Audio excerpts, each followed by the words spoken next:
വണ്ടിപ്പെരിയാറിൽ സംഭവിച്ചത് പോലീസിന്റെ ഗുരുതര വീഴ്ചയെന്ന് കോൺഗ്രസ് നേതാവ് രമേശ് ചെന്നിത്തല. പോലീസ് പരാജയപ്പെട്ടെന്ന് മാത്രമല്ല, പോലീസും പ്രോസിക്യൂഷനും പൂർണ്ണമായി പരാജയപ്പെട്ട ഒരു കേസാണ് വണ്ടിപ്പെരിയാർ കേസ്. ഞാൻ അന്ന് ആ സംഭവം ഉണ്ടായപ്പോൾ ഞാൻ ആ വീട്ടിൽ പോയതാണ്. ഈ പ്രതി എന്ന് പറഞ്ഞ വലിയ കൗശലക്കാരനാണ്. ഈ പ്രതി ഈ കുട്ടിയുടെ കൂടെ നടന്ന് ഈ ഡെഡ് ബോഡി വരെ സംസ്കരിക്കുന്ന കാര്യത്തിൽ മുൻപന്തി നിന്നയാളാണ്.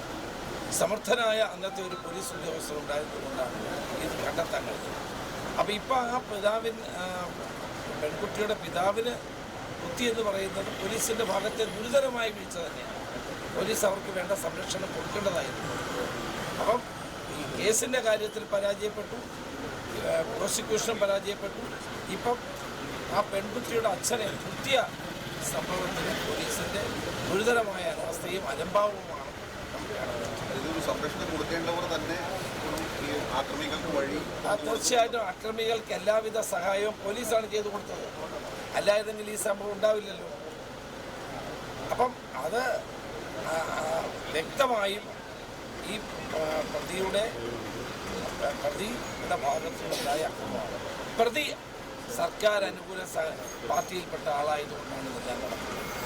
പ്രതിക്ക് DYFI ബന്ധമുള്ള ആളാണ്, മാർക്സിസ്റ്റ് പാർട്ടിയായിട്ട് ബന്ധമുള്ള ആളാണ്. അതുകൊണ്ടാണ് ഈ പ്രതി വെറുതെ വിടാനുള്ള സാഹചര്യം ഉണ്ടായത്. ഇപ്പോഴും ആക്രമിക്കാനൊക്കെയുള്ള ധൈര്യം കിട്ടുന്നത് പാർട്ടിയുടെ പിന്തുണയാണ് എന്ന കാര്യത്തിൽ സംശയം.